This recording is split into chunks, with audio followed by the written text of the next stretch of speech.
everybody, welcome back to another SMG Tutorial Tuesday, the show where we try and make this show actually useful to you instead of just pissing off people who use drum samples. Anyway, today we're going to take a look at something really basic, and that's high-pass filters, because I've had a few people ask me, hey, what's with high-pass filters? Why do we need to use them? Blah, blah, fucking blah. I thought, let's just do a show on that. Be real quick, show you guys what you do. All high-pass filter does is it passes the high frequencies, meaning it rolls off the bottom end and rolls off the mud frequencies, that kind of shit. Why we use high-pass filters is basically as a shovel, as a carving unit, so we can make space for other instruments in the mix. So I did this mix a few weeks back. This is that Rush type song that's wound up in a couple other videos. Tracks are going to be available at the end of the show. You know, follow the link in the description, all that good stuff. Here's the mix. Here's the mix with high-pass filters engaged at various frequencies up and down the spectrum, depending on the instrument we're using.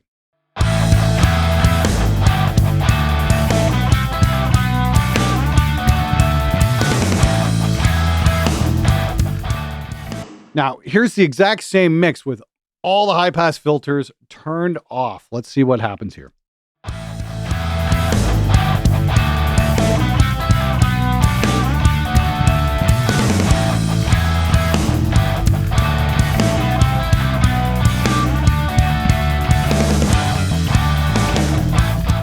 Now, it's definitely not bad by any stretch of the imagination, but it is a little less clean. Go back to the original one here.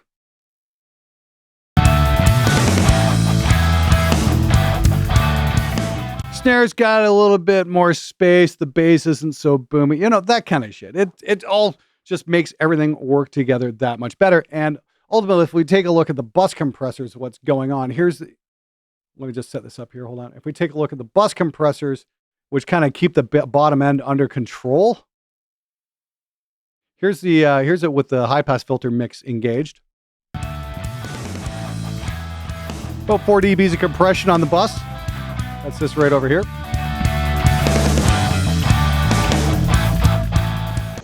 We go over here. How much harder is this bus compressor working?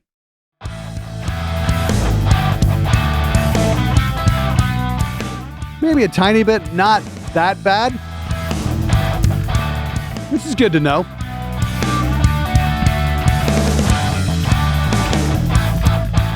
So the reason we high pass is to just make the mix that much cleaner, that much less muddy. You can do this to taste.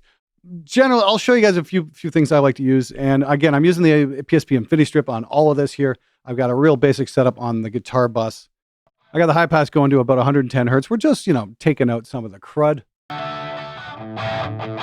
You can use that to take a lot of shit out.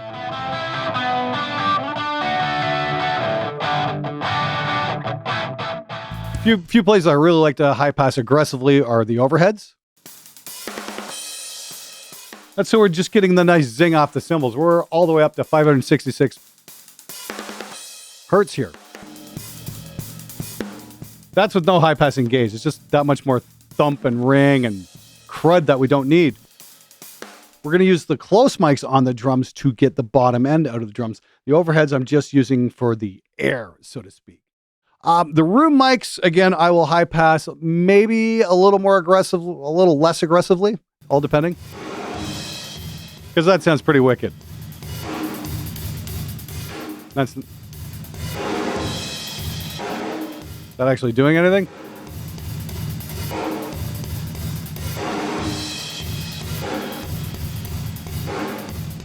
Oh yeah, it's doing something at the top anyway. Well, let's leave it there. That might clean it up that much more.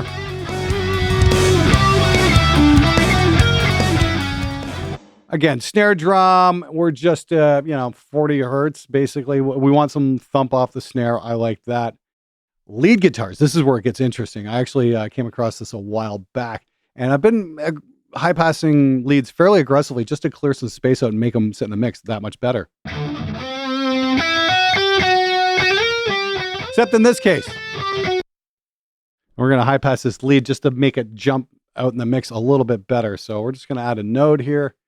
Change this to, we're going to go to Butterworth low cut, 12 dBs per octave. Remember that you can grab the REQ for absolutely free. It's as good as any commercial EQ on the market, and it's just great. But listen to how much this bottom end gets cleaned up now.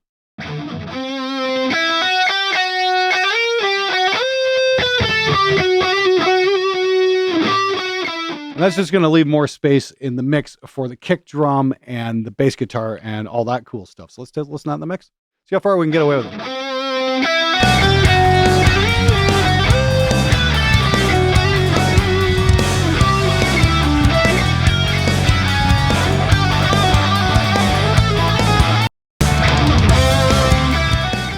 Take this in and out.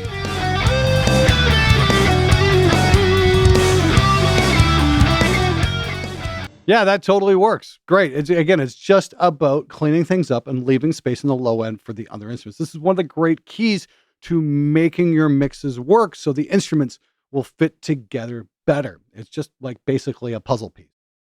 You know, I roll off everything. I mean, like I probably even got to roll off on the bass guitar for crying out loud. Yeah, like 20 hertz just to clean up some of the bottom end crud. Probably take that up to 40 even.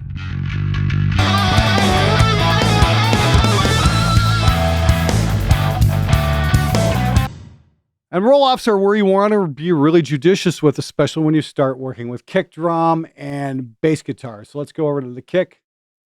And we've got the infinity strip going out here on the kick bus.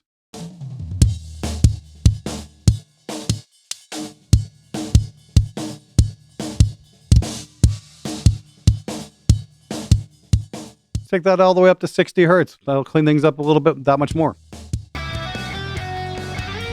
Or maybe leave a little bit more in. Trick is to experiment, because I don't know if this is going to work or not. You know, just play it back, twist some knobs, see what happens. Don't be afraid to try new ideas.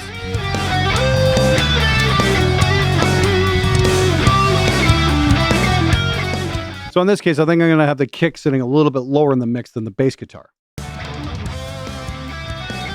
Here's the one for the bass.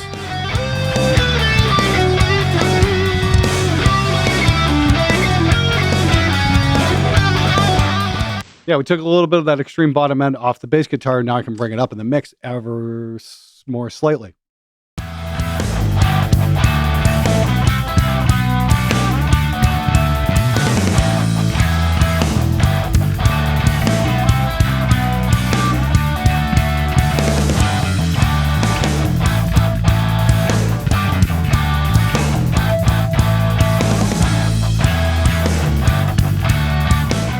All right. So I'm using the PSP Infinity Strip in this tutorial. It's just a tool that I really like. I love the sound of it. And I've got a discount. If you follow the link in the description below, you can use the code and get some cash off the total price, which is pretty freaking cool. And of course, you don't necessarily need to go out and grab the Infinity Strip. You can grab the REEQ, and that's going to do just fine as well. This is an outstanding freeware EQ for Reaper guys. Of course, the built-in real EQ is really good as well. And of course, if you're using something awesome like Studio One or Cubase, the built-in channel strips are amazing. So remember, the trick with high-pass filters is to try it on every single channel you've got and just move it around and see what happens and see what works. See what you can live with, see what you can take away and still get away with and still have the instrument sound full body. Doesn't necessarily matter where it's supposed to be. It's what it sounds like to your ears and how it interacts with the other instruments. That's what really matters here.